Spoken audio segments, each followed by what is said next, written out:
Well, hello, friends. Mark Holmes here with my buddy Cowboy Joe Boo. And as always, thank you guys for watching, commenting, subscribing, and being part of the Joe Boo Sports Report. Without you guys, man, this doesn't work. Let's get open for business. Let's wake up the football gods this morning. And I hope everybody's having a wonderful day because right now we are 71 days, 11 hours, 12 minutes, and 40 seconds away from kickoff of the 2019 season. And it gets better, friends. 1 month from today, our Dallas Cowboys will be taking off to Oxnard. Whew, I can't believe it. Now, we're going to take care of some business here.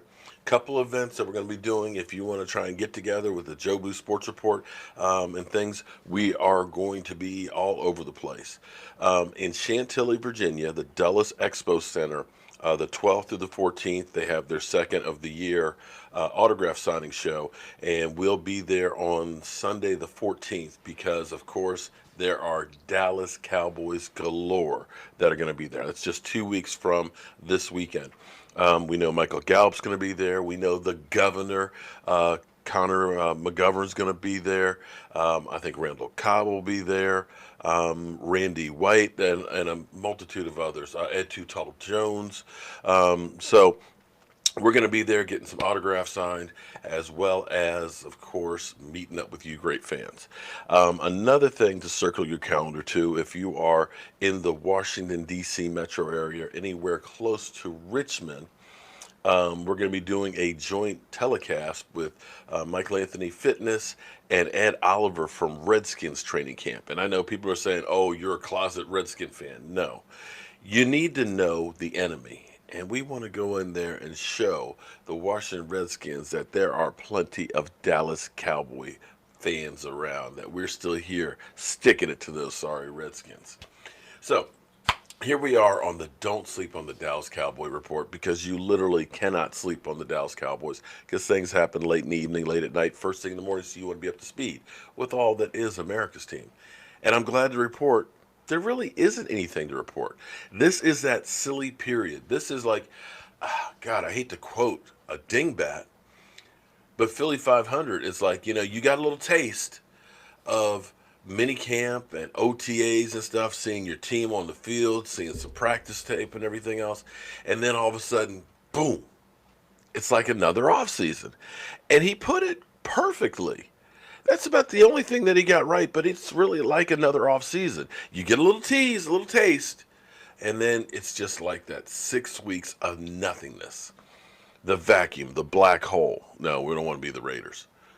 But we're in that time period where you're seeing all these crazy articles. The Cowboys are going to do this, and the Cowboys are going to do that. Could they lose this player? Listen, understand that everything you see right now is just trying to keep the momentum going, keep the people's eyes on your material and stuff. So just, bear with it. So don't get too bent out of shape when you see that it's time to trade Dak Prescott or the Cowboys will lose Amari Cooper because he wants too much money.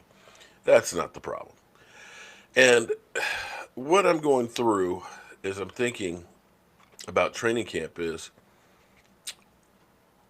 we have a lot of really great players.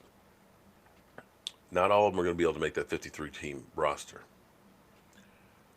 There's going to be some veterans that we may lose in the grand scheme of things because football is constantly evolving. In football, if you're not getting better, you're getting worse. And as we start thinking about the salary cap situation, we have so many people that are like, oh my God, I'm glad you're not the GM because you're an idiot. You don't know what you're talking about. Well, I'm not the GM. Okay, I just play one here on YouTube. But I have made some calls that have been pretty good. I did say draft Dak Prescott. I did say that one, that he'd be the perfect quarterback for the Cowboys. So you can either praise me or blame me, whichever way you want to go with that one. But so many people are worried about the salary cap. Understand the Dallas Cowboys are better with dealing with the salary cap and their I can't think of the right word, the way it's going to affect the team better than everybody else. We used to operate in a deficit situation. Every offseason, we would end up being $25 million over the cap, and we would have to go through and restructure contracts to get cash. Well, here's the amazing thing, guys. We started this offseason with $47 million. We got DeMarcus Lawrence signed to a long-term deal. We ended up bringing in, a Robert Quinn, bringing back Jason Witten. We ended up getting Randall Cobb.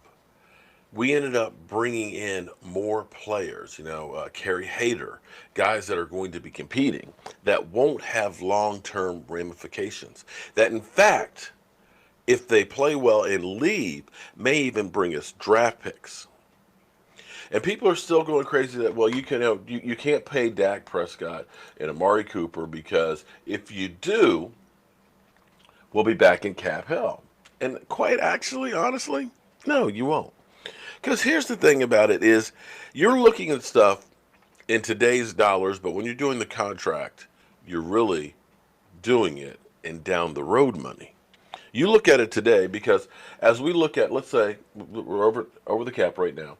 If you look at this, we have $19 million of cap space right now, and you guys are saying, well, you want to pay Dak 30, so automatically you're going to be under the gun. Not exactly. Because give you an example as we look through here. Take a look at DeMarcus Lawrence, who's getting $21 million this year. His cap number this year is only $11 million. It's going to go up next year, of course, but when you do these deals, and we have other people like Amari Cooper, whose current cap hit is 13.9. If they go ahead and get his deal done, what they'll end up doing is they'll end up saving some money on this year's cap, okay?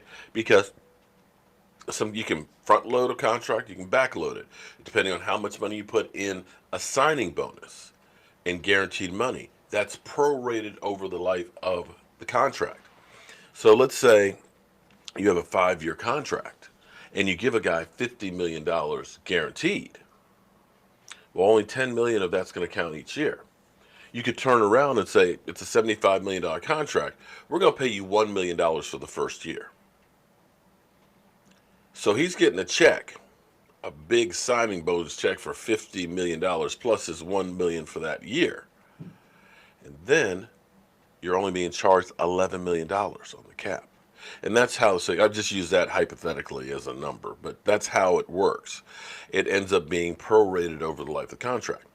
If you think back to when Tyron Smith was signed to that $97 million contract, I remember it like it was yesterday because we actually met Tyron Smith a couple of days before that contract was signed. Joe Boo, autograph signing in Chantilly, Virginia, just like we're talking about in a couple of weeks.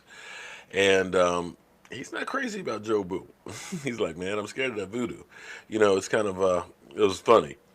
But a couple days after that, he got that $97 million contract. And at the time, everybody was like, oh my God, the Cowboys are crazy.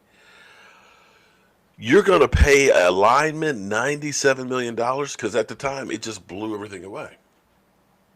But now, down the road here in 2019, he's 8th in offensive tackle pay. He's still, when healthy, probably the best offensive tackle in football. But yet his compensation is 8th now. So his base salary is $10 million. The prorated portion up here is another 5. So his cap number is 15. And part of the reason why that number is as high as it is isn't because of the way it was originally done in the contract. It was because we restructured it twice to get some extra cash. So people are saying, we don't have money. Well, when we look at the cap, there's places where you look at these numbers where there may be guys that aren't on the roster, which are going to save you money. Again, like I said, Amari Cooper's contract, if they get his deal done, that number will probably be reduced and giving you more cap room. But when you start going down the line and you look at somebody like a Tyrone Crawford, if by chance he doesn't make the team, you're saving $5.9 million. If Lyle Collins, for some reason, doesn't make the team, you're talking about $8.5 million. You're talking about Allen Hurns. And Allen Hurns, I want Allen Hurns to be there bad. Again, Allen Hurns is another $5 million. Where's Allen Hurns? Allen Hurns. Right here. $5 million. So there's places where you're going to gain some money by cuts of the final roster that's going to be there. The other thing, that's interesting is when you look at our Cowboys, we say we only have 19 million. Well, okay. Take a look at this right now. As we're set for next year, including DeMarcus Lawrence's salary, you see this number? $74 million in cap space. 74 million. Yeah. The Cowboys, if nothing else, are incredible at working the salary cap. They can sign Dak to that contract. They can sign Amari. They can sign Zeke Elliott.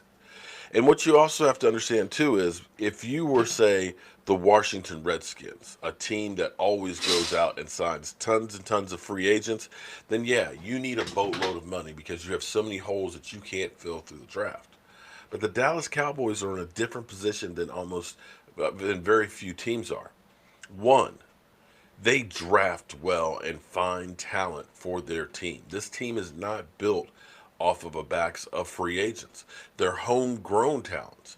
They're guys that they drafted.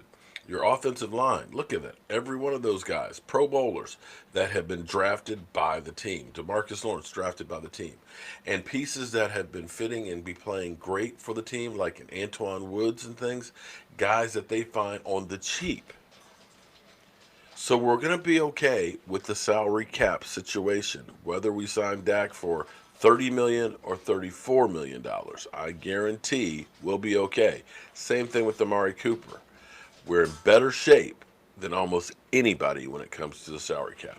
And this Dallas Cowboy team, as much crap as the front office gets, you have to give them credit because we're in a unique situation because usually a team has one great player that they have to worry about signing. Because the Dallas Cowboys have been so good at finding talent that they've got four great players all at the same time that should get paid. That's a hats off to the front end. When you look at DeMarcus Lawrence, one of the best edge rushers in the NFL right now. You look at Zeke Elliott, one of the best, if not the best, running back. You look at Dak Prescott, a young quarterback that wins, second most wins. And then you look at an Amari Cooper. Most teams would like to have that problem of having to worry about paying all of those great players on their team. So, Cowboy fans, take a deep breath. Relax. Take it easy. It's going to be all right. I'm Mark Holmes, and well, I got to get to my day job. I'll see you guys soon.